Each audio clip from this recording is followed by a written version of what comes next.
ఒక సైతాను ఉన్నాడు, మనకు ఒక సైతాను ఉన్నాడు. వాడు కూడా అంతే. మనం ఎదుర్కొనే ప్రతి సందర్భాన్ని, ఇబ్బందికరమైన ప్రతి ఘట్టాన్ని వాడు వికృతంగా చూపించి కొంతమంది లోకస్తులు ఆత్మహత్యలు చేసుకునేటట్టు ప్రేరేపిస్తాడు వాడు.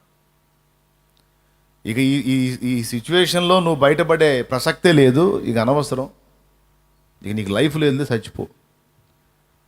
అప్పుల సుడిగుండంలో కొంతమంది చిక్కుకుంటారండి. ఏ విధంగా బయటపడాలో తెలియదు, అర్థం కాదు. ఎటుపక్క నుంచి సాయం వచ్చే అవకాశం లేదు, దారి దొరికేటువంటి మార్గం కనపడదు.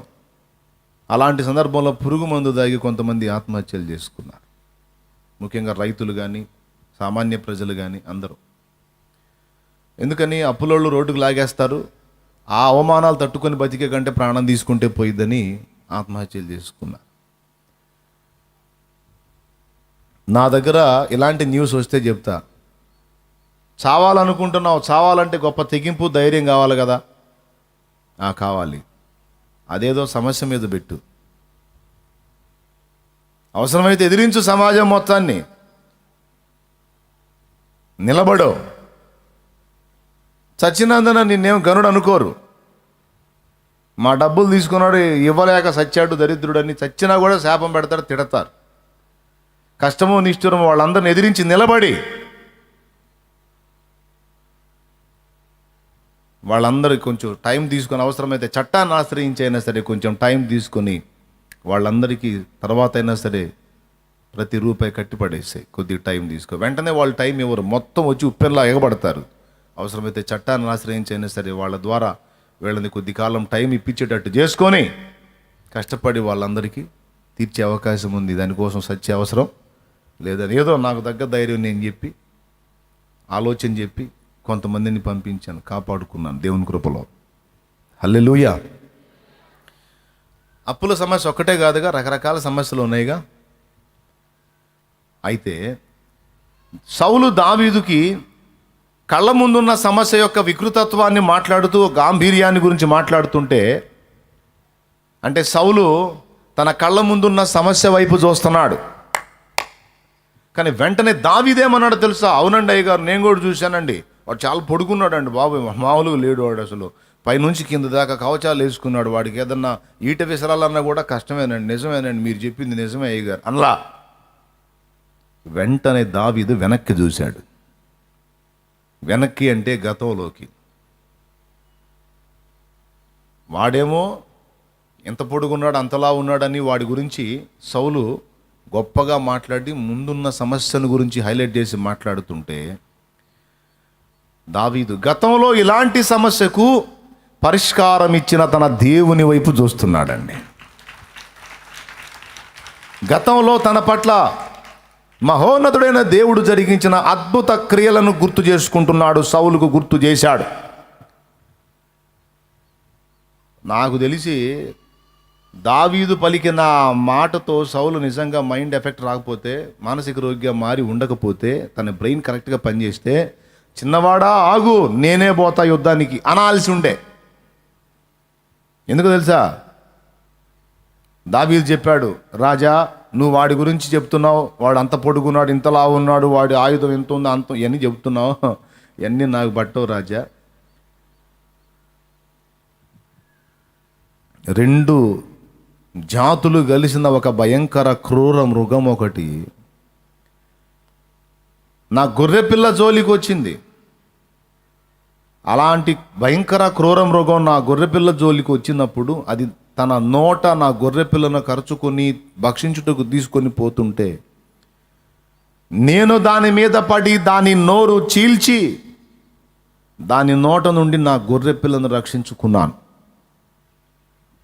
సింహము, ఎలుగుబంటి, క్రూర జంతువు, భయంకర మృగం, అంత భయంకర మృగం నోరు చీల్చి దాని నోట నుండి నా గొర్రెపిల్లను కాపాడుకోవటానికి నాకు శక్తి ఇచ్చిన దేవుడు ఒకడు తెలుసు రాజా నాకు. ఆయన సైన్యములకు అధిపతియగు యెహోవా. ఆయన బలవంతుడు. ఎంత బలవంతుడంటే, ఆయన నామములో మనం కానీ బయలుదేరగలిగితే మన ఎదుట ఏది నిలవదు. యెహోషువకు దేవుడు అదే మాట ఇచ్చాడు కదా, నీ దినములన్నిట ఎవరు నీ ఎదుట నిలువలేరని.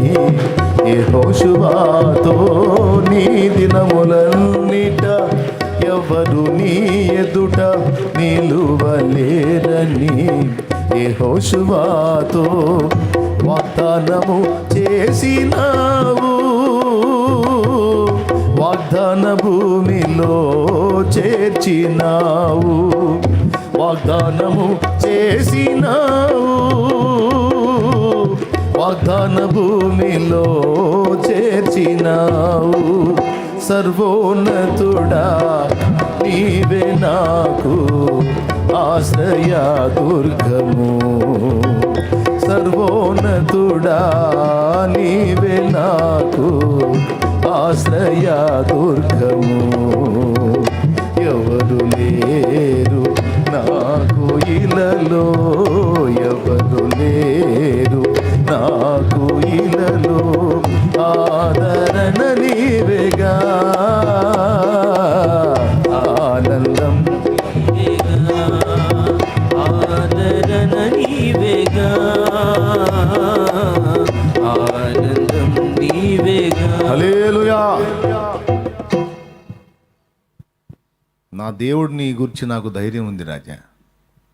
ఈరోజు నా కళ్ళ ముందున్న సమస్యను ఎదుర్కోవటానికి నేనేదో గందరగోళం అయిపోను. గతములో నా దేవుడు నాకు ఏ విధంగా సహాయపడ్డాడో వాటిని ధ్యానిస్తాను, వాటిని గుర్తు చేసుకుంటాను. నాకంతే చాలు.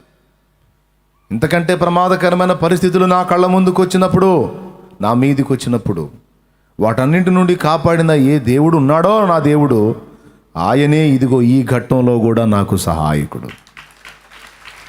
చెల్లే, యేసుని ఎరిగిన నాటి నుంచి నేటి వరకు ఎన్ని రకాల అనుభవాల్లోంచి దాటించుకొచ్చాడు, ఎన్ని ఇబ్బందికరమైన పరిస్థితుల్లోంచి తప్పించుకుంటూ వచ్చాడు, ఆదుకుంటూ వచ్చాడు, ఆశ్చర్యక్రియ చేసుకుంటూ వచ్చాడు. చేయలేదా? అసలు దేవుని కార్యాలు అస్సలు నా లైఫ్లో ఏమీ చూడలేదనే వాళ్ళు ఎవరైనా ఉన్నారా? విశ్వాసం లేని వాళ్ళు? అమ్మో ఎంత మాట అన్నా, ఎన్నోసార్లు చూశానన్నా నా దేవుని కార్యాలు, నాకు చాలా అనుభవాలు ఉన్నాయన్నా అంటే చేయొద్దు.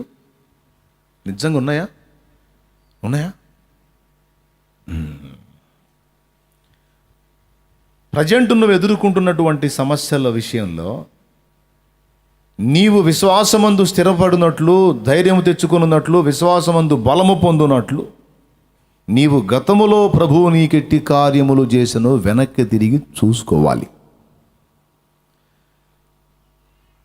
ఈ మాట దావీదు అన్నప్పుడు నాకు తెలిసి సౌలు నిజంగా విషయం గలవాడైతే రోషంతో లేచి, నిజమే కదా, గాడిదలు తోలుకోవడానికి పోయిన నన్ను పట్టుకొని రాజుని చేసి శత్రువుల మీద అనేక పర్యాయాలు నాకు జయమిచ్చాడు నా దేవుడు.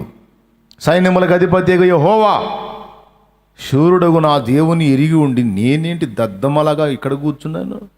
చిన్నోడా, అవసరం లేదు, నేనే శత్రువు మీదకి వెళ్తా అని డింగ్మని మీసాలు తిప్పి వెళ్ళాల్సినాడు. ఏం లేదు, అక్కడే కూర్చున్నాడు. దావీదే వెళ్ళాడు. ఇక్కడ దావీదు నేర్పుతున్న పాఠం ఏంటంటే, గతంలోకి చూశాడు, ఆ కళ్ళ ముందు కనపడుతున్న సమస్యను చూశాడు, దాన్ని పరిష్కరించేటువంటి దేవుని వైపు చూశాడు. ఎందుకు దేవుని వైపు చూశాడంటే, గతంలో ఎన్నో గాఢాంధకారపు లోయ అనుభవాల్లోంచి దాటించుకుంటూ ఆయన తీసుకొచ్చాడు కాబట్టి. గాఢాంధకారపు లోయలలో నేను సంచరించిన దేనికి భయపడను. ఎంత ధైర్యం! దేన్ని బట్టి? చాలాసార్లు కాపాడావుగా. నీ దుడ్డు కర్రయు నీ దండమును అనుదినం అనుక్షణం కాపాడునే. అది రహస్యం. గాఢాంధకారపు లోయలలో నేను సంచరించిన దేనికి భయపడను. గాఢాంధకారపు లోయలలో నేను సంచరించిన దేనికి భయపడను. నీ దుడ్డు కర్రయు నీ దండమును అనుదినం అనుక్షణం కాపాడునే. నీ దుడ్డు కర్రయు నీ దండమును అనుదినం అనుక్షణం కాపాడునే. ఆనందమే పరమానందమే ఆశ్రయపురమైన యేసయ్యా నీలో ఆపత్కాలములన్నిటిలో ఆదరించిన అక్షయుడా నీకే స్తోత్రము. హల్లెలూయా. భలే మాట. గతంలో డబ్బు ఉందండి, ఆపద వచ్చినప్పుడు డబ్బు ఆదుకుంది, తర్వాత డబ్బు ఉండదు. వాడే కొద్ది కొండలైనా కరిగిపోతాయి, తరిగిపోతాయని డబ్బు క్షయమైపోతుంది. గతంలో శత్రువు మన మీదకి వచ్చినప్పుడు ఎదుర్కోవడానికి బలం ఉంది. ఏం చేద్దాం, కొద్దిగా ఏసి మారేటప్పటికి బలం ఉడికిపోయి కొడతా అంటే ఎవరు? గతంలో పైల్వాన్ ముసలోడయ్యాడు, కొడుకు కుర్రోడయ్యాడు. ఏయ్ కొడతా అంటే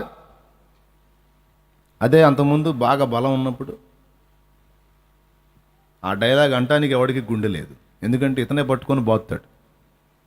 కానీ శక్తి క్షయమైపోయింది, భయం వచ్చేస్తుంది. అవునా? అలాగే కొంతమంది సపోర్టు చూసుకొని కొంతమంది విర్రవీగుతారు, తర్వాత ఆ సపోర్టు పోయింది, ఆటోమేటిక్గా బలహీనపడిపోతారు. డబ్బుని, మన సొంత బలాన్ని, సొంత జ్ఞానాన్ని, జనాన్ని, ఎవరిని మనం బలంగా ఆధారం చేసుకుంటే అవన్నీ ఒకనాడు క్షయమైపోయాయి. కానీ ఇక్కడ ఎప్పటికీ క్షయము గాని అక్షయుడగు వాడు నాకు తోడై ఉన్నాడు అన్నాడు.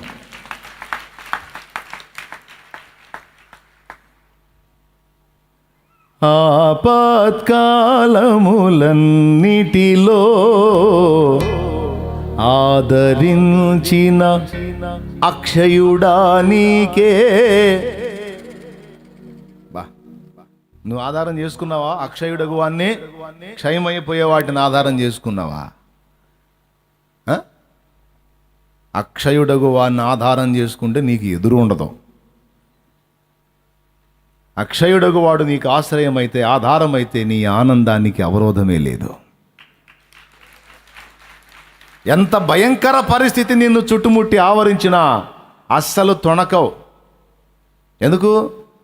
నీకు ఆశ్రయమై ఉన్నవాడు అక్షయుడు, బలవంతుడు, అసమాన ధీరుడు, మంచి ఆలోచనకర్త, నిత్యుడగు తండ్రి, సమాధానకర్త యొక్క అధిపతి, బలవంతుడగు దేవుడు, బలహీనుడగు దేవుడుగా బలవంతుడగు దేవుడు. ఇందిరా ఇంత గర్వం, ఇంత అహంకారం, ఇంత లెక్కలేంతనం అంటే ఏం చూసుకోనరా అన్నాడు అనుకు ఎవడైనా? దేవుణ్ణి చూసుకోనరా. నా యేసయ్య ఏం చూసుకోని మీ ధైర్యం? ఆయన్ని చూసుకొని.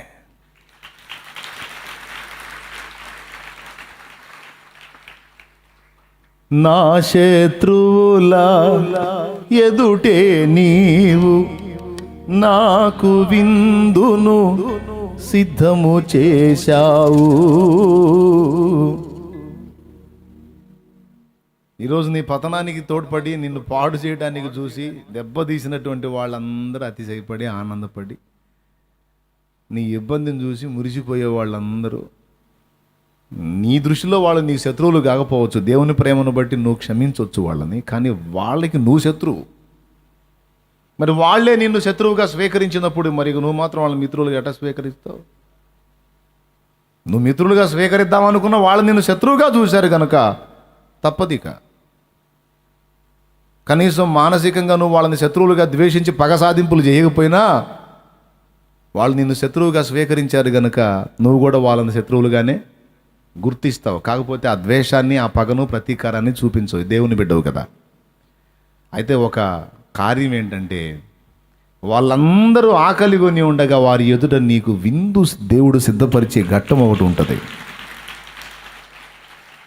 దాని గురించి మాట్లాడుతున్నాడు. నా శత్రువుల ఎదుటే నీవు నాకు విందును సిద్ధము చేశావు, నీతో నేను నీ మందిరములో నివాసము చేసేద చిరకాలము.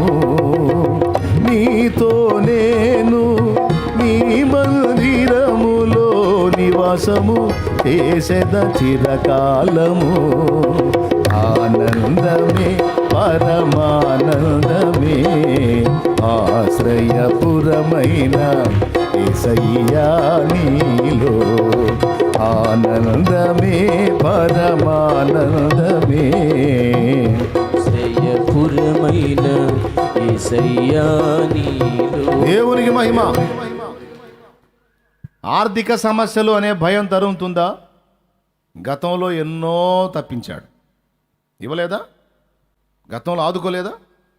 మరి అప్పుడేమో డబ్బులు ఉన్నాడని ఇప్పుడేమో పాపం ఆయన అప్పుల పాలయ్యాడా? దేవుడేమన్నా కాదుగా, ఎప్పటికీ శ్రీమంతుడేగా.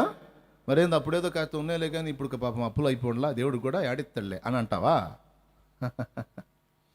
నీలాంటి వాళ్ళ కోట్ల కోట్ల కోట్ల మందికి ఇచ్చిందో కూడా తరగనంత సంపన్నుడు శ్రీమంతుడు ఆయన. రోగ భయమా? గతంలో ఎన్నో భయంకరమైన రోగాల బారిన పడ్డావు, అయిపోయావు. నీ మనసుకు నీకే అయిపోయిందిరా మన పని అనుకున్నావు. మరి మీకున్నాయో లేవో అనుభవం నాకు తెలియదు, కానీ నాకైతే చాలా ఉన్నాయి. చాలాసార్లు అడ్డం పడ్డా, ఇక నన్ను ఎత్తండ్రు అని. అయిపోయిందిరా నా పని అనుకున్న ఘట్టాలు ఉన్నాయి నాకు. వాటన్నింటి నుండి అద్భుతమైన రీతిలో నేటి వరకు కాపాడి సజీవు లెక్కలో ఉంచాడు. రోగ భయం అయితే ఎన్నో ఘట్టాల్లో కాపాడుకున్న దేవుడు ఇప్పుడు కూడా కాపాడటానికి సమర్థుడు. అంటే అండి అప్పుడంటే కొంచెం ఆయన అప్పుడు వేరులేండి, ఇప్పుడు కొద్దిగా మారుండ్లా, పరిస్థితులు మారుండ్లా అంటావా దేవుడి గురించి అనే దమ్ముందా నీకు? లేదు కదా. అప్పుడు ఇప్పుడు ఎప్పుడు ఇది మళ్ళీ ఒక పాట, నిన్న నేడు నిరంతరం, వెంటనే రావాల మైండ్లో ఒక పాట. దేవునికి స్తోత్రం.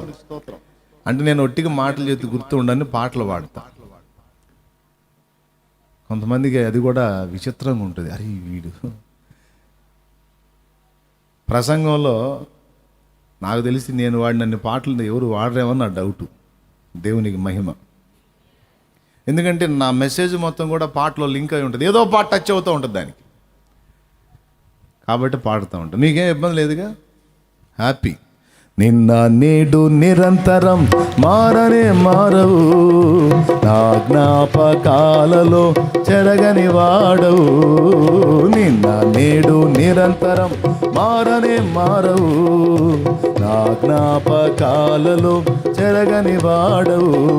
నీవే నీవే నమ్మదగిన దేవుడవు, నీవు నా పక్షమై నిలచేయున్నావు. నీవే నీవే నమ్మదగిన దేవుడవు, నీవు నా పక్షమై నిలిచేయున్నావు. నిన్న నేడు నిరంతరం మారని మారవు, నా జ్ఞాపకాలలో చెరగని వాడవు.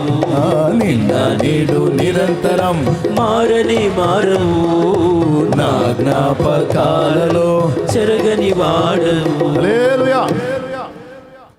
నిజంగా దేవుడిని అంత ఆధారం చేసుకొని ఉండకపోతే ఈ పాటికి ఎప్పుడో టపా కట్టేసేవాడిని నేను.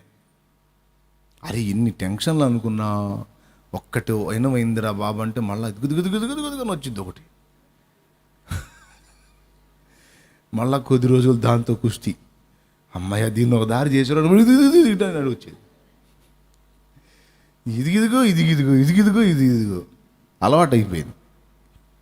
ఇదిగిదిగిదిగిదిగోనా అది గది గది ఉన్నాడులే అంట.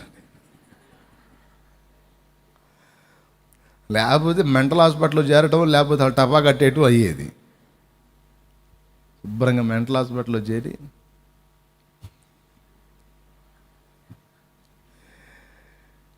నా సామ్రాజ్యం ఏమైనది, నా సైన్యములు ఏమైనవి, నా రథం ఏది, ఎవరక్కడ, నా రథము తెండు. నేను ఇప్పుడే పోయి కళింగ సామ్రాజ్య అధిపతి మీద యుద్ధం చేయాలి అని కూర్చొని మాట్లాడుకుంటూ ఉండేవాడిని. ఇంక మిగిలిన మెంటలోళ్ళు కూడా, మహారాజా ఇదిగో సైన్యమును సిద్ధపరిచింది, వాళ్ళు కూడా అనేవాళ్ళు పక్కన కూర్చొని బెడ్ల మీద. అది నేను చెబుతున్నా, నాకున్నన్ని సమస్యలు ఇబ్బందులు మీకుండవు. మీకు డింగ్ డింగ్ మంట ఒకటి వచ్చింది, ఆ ఒకదానికే అయిపోయాను గడగడలాడతారు. ఏదనే శాలేమనే నీకు అన్ని బాధలా, అసలు ఏందనే అంటే, మరి ఎన్ని బాధలు అంటే, ఎవరికి ఏ బాధ వచ్చినా నా బాధేనా, నాకు చెప్పకపోతే నా బాధ కాదు, నా దృష్టికి వచ్చిందంటే ఇక నా బాధే. కొంతమంది చెప్పరు, కొంతమంది చెబుతారు, చెప్పిన వాళ్ళదంతా ఇక నా బాధే. మరి ఇక వాళ్ళది ఒక పరిష్కారం అయిందాక నాకు టెన్షన్ తగ్గదు. అందుకని నేను నేర్చుకున్న పాఠమే మీకు నేర్పుతున్నా. బలవంతుడైన వాడు నాకు ఆధారమై ఉన్నాడని గుర్తెరిగి, నాయనా ఇందుకు మళ్ళీ ఒకటి వచ్చింది. మళ్ళీ నాకు తగ్గట్టు దడేశ్వర్లు ఉన్నారు నా చుట్టూ. ఎవరు? దడేశ్వర, దడేశ్వర్లు వెంటనే గద్దించి చూడు, ఏం భయపడద్దు. నా అంతరంగంలో నాకుండే ధైర్యం నాకుంటుంది. అత్యవసరంగా చేయాల్సిన ఏవో చేసేస్తాను, తర్వాత పూర్తిగా ఆయన వైపు చూస్తాను. ఎన్నిటిలో నుంచో నన్ను దాటించుకొచ్చావు, ఇది నీకు ఒక లెక్క ప్రభువా. ఇదొక్కటే కాదు, ఇంకా ముందు ముందు జీవితంలో బోల్డ్ అని చేయాల్సి ఉంటుంది. పెద్ద ఆయనవు, నువ్వు మళ్ళీ అశ్రద్ధ చేసావు. ఇది నా బాధ ఆయన చెప్పుకోవటం. ఇదొక్కటే కాదు పెద్ద ఆయన, ఇంకా ముందు ముందు జీవితంలో బోలెడని ఎదురవుతాయి. అన్నిట్లో నుంచి కూడా కాపాడటానికి నువ్వే దిక్కు. నేను నీ వైపే చూస్తున్నాను. నీవు నాకుండగా, నీవే నాండగా, నీవు నాకుండగా,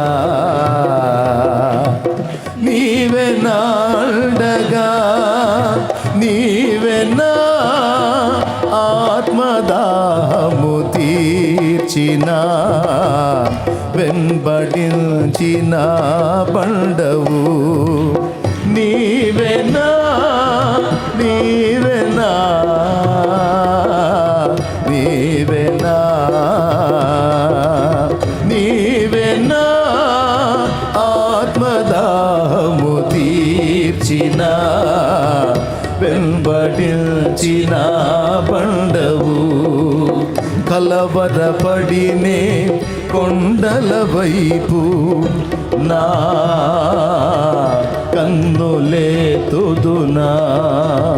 కొండల వైపు నా కన్నులేతి, కొదువతో నేను కుమిలెదనా, కొదువతో నేను కుమిలెదనా.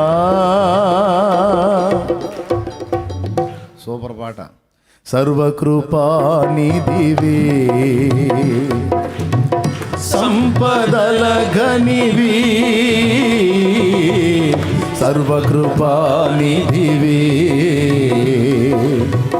సంపదల ఘనివి, సకలము చేయగల నీవైపేనా, కన్నులెత్తి చూచెదా, సకలము సకలము సకలము సకలము చేయగల నీవైపేనా,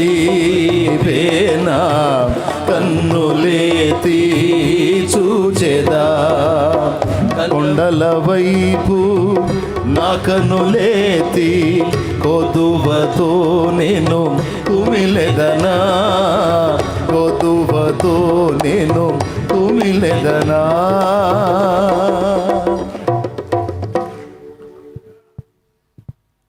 ఆయన వైపు చూచినప్పుడు తన బలమైన బాహువు చేత నిన్ను నన్ను కాపాడిన మధురమైన ఘట్టాలు గత జీవితంలో బోల్డన్ ఉన్నాయి. ప్రజెంటు ఎదుర్కొంటున్న ఇబ్బందికి పరిష్కారం ఏముందో ఆయనకు తెలుసు.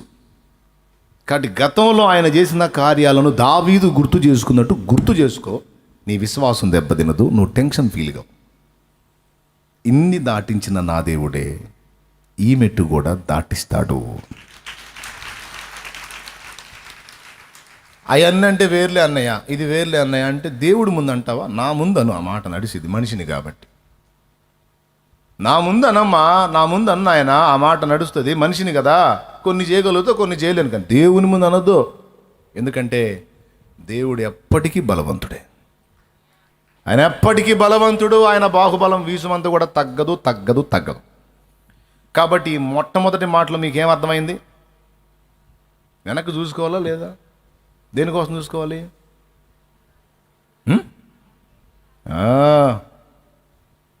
మామూలు కార్యాలు చేశాడు నీ జీవితంలో. ఈరోజు అసలు సజీవంగా ఉండి ఎడదాకా వచ్చి ఇట్లా ఉన్నావంటే ఆయన కార్యం అది. లేకపోతే ఎప్పుడు అవుట్ నువ్వు. అసలు కొన్ని సంవత్సరాల క్రితమే నువ్వు మట్టిగా కలిసిపోయి ఉండాల్సిందే. అట్లా కాకుండా నేటి వరకు సజీవుడిగా సజీవురాలిగా నిన్ను నిలబెట్టాడంటే ఆయన బలమైన బాహువు చేత ఎన్నో గండాలు దాటించుకుంటూ వచ్చి నిలబెట్టాడు.